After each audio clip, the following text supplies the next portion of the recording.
11 से 2 political show. आइए विस्तार से सियासी खबरों का सिलसिला शुरू करते हैं। खास मेहमानों का पैनल हमारे साथ लगातार बना हुआ है और बड़ी खबर दिल्ली से आ रही है।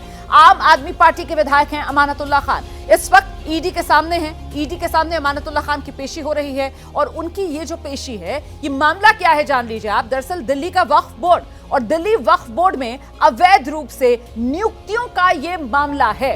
इसी को लेकर ईडी की तरफ से अमानतुल्लाह खान से पूछताछ की जा रही है। इतना ही नहीं, इस मामले में मनी लॉन्ड्रिंग का आरोप और इसीलिए ईडी इस मामले की जांच कर रही है। वक्फ बोर्ड 32 भर्तियां, मनी लॉन्ड्रिंग का आरोप, ईडी की एंट्री और फिलहाल ईडी के सामने अमानतुल्लाह खान। ईडी अमानतुल्लाह खान से पूछताछ कर रही है।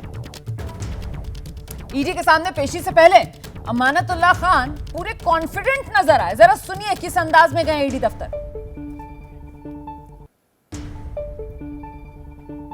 क्या करनी है भाई, इन लोगों ने बुलाया, मैं आया हूँ। अब उस रात को जा रहे, को डर अंदर है, हो सकता है आपको महसूस हो रहा है डर? क्या है? द्वारा इलीगल रिक्रूटमेंट की गई थी आपके टेन्योर में दिल्ली इसको कहते हैं इलीगल। सबसे पहले कैसे होता था? आरोप के बारे में क्या कहना चाहेंगे?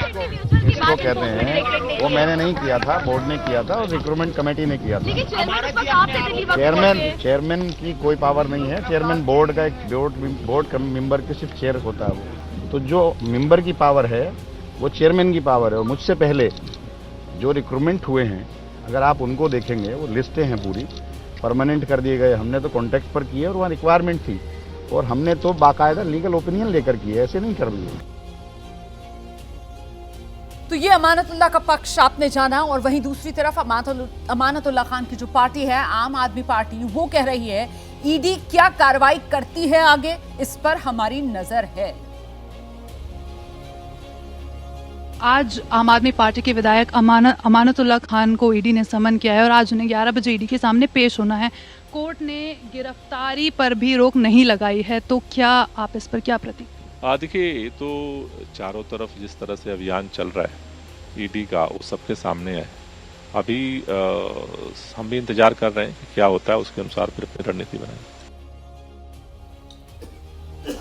और इसी पर और जानकारी के लिए इस वक्त हमारे साथ हमारे दो सहयोगी मौजूद हैं। दीपक रावत हमारे साथ जुड़ रहे हैं, साथ ही मनोज वर्मा इस वक्त हमारे साथ मौजूद है। पहले तो मनोज के पास आपको लेकर चलते हैं और जरा जानते हैं मनोज वर्मा से वो कौन से सवालों की फेहरिस्त जो ईडी ने तैयार की है अमानतुल्लाह खान से, जिनके जवाब ईडी लेना चाहती है। किस तरीके से घिरते हुए इस वक्त अमानतुल्लाह खान नजर आ रहा है, मनोज बताइए विस्तार से। जी बिल्कुल, देखिए रोमाना, आपको पहले मैं ये बताना चाहूँगा कि इस मामले की जो जांच है वो एंटी करप्शन ब्यूरो की टीम कर रही थी।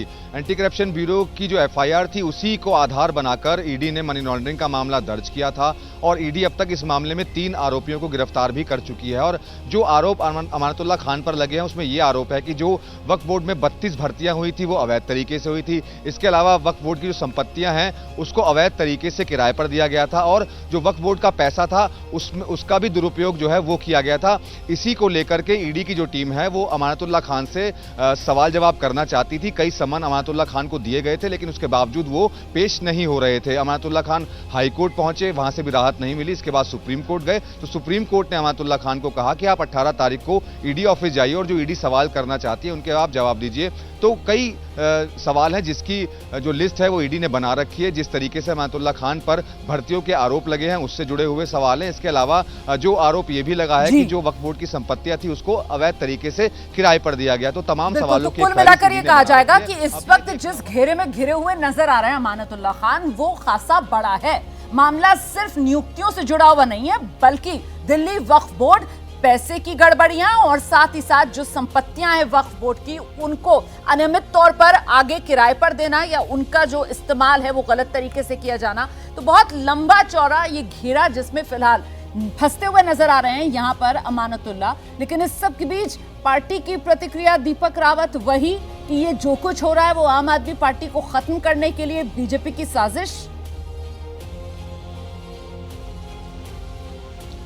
जी बिल्कुल रोमाना, अमानतुल्लाह खान कोई छोटा मोटा चेहरा नहीं है। आम आदमी पार्टी का दिल्ली में बड़ा मुस्लिम चेहरा है और लगातार जब अमानतुल्लाह खान के खिलाफ इस तरीके की गिरफ्तारी की बात हो, पहले भी उनकी गिरफ्तारी हो चुकी है, चाहे उनके खिलाफ इस तरीके से ईडी का मामला हो, तब आम आदमी पार्टी प्रमुखता से कहती रही है कि अमानतुल्लाह खान क्योंकि मुस्लिम चेहरा हैं और इसलिए उन्हें एक तरीके से उन पर साजिशन इस तरह की कार्रवाई की जा रही है। आज भी कुछ ऐसा ही आम आदमी पार्टी की तरफ से कहा जा रहा है। दूसरी बड़ी बात यह कि अमानतुल्लाह खान का जो मामला है 2018 और 22 के बीच का है, जिस पर अमानतुल्लाह खान खुद बार बार ये कहते हुए नजर आए कि वो बोर्ड के चेयरमैन जरूर थे, लेकिन पूरा बोर्ड जो है वो ये तय करता है कि वक्फ बोर्ड की जमीन किसको जानी है, किसको नहीं जानी है। गलत तरीके से जो पट्टे देने की बात कही गई है, उनका कहना है कि उनके आने के बाद से उन्होंने वक्फ बोर्ड में काफी सारी चीजें जो थी, अनियमितताएं जो पहले से चल रही थी, उनको ठीक करने की कोशिश की, लेकिन हुआ ये कि जब वो काम करना शुरू किया तो उसके बाद उन्हीं पर ही इस तरीके से शिकंजा कस दिया गया।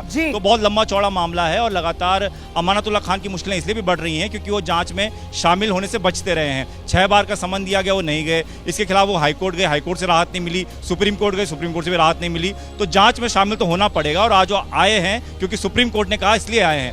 अब ये देखना होगा कि उनकी गिरफ्तारी होती है या फिर ईडी पूछताछ के बाद उनको छोड़ देती है। बहुत शुक्रिया आप दोनों का इस तमाम जानकारी के लिए।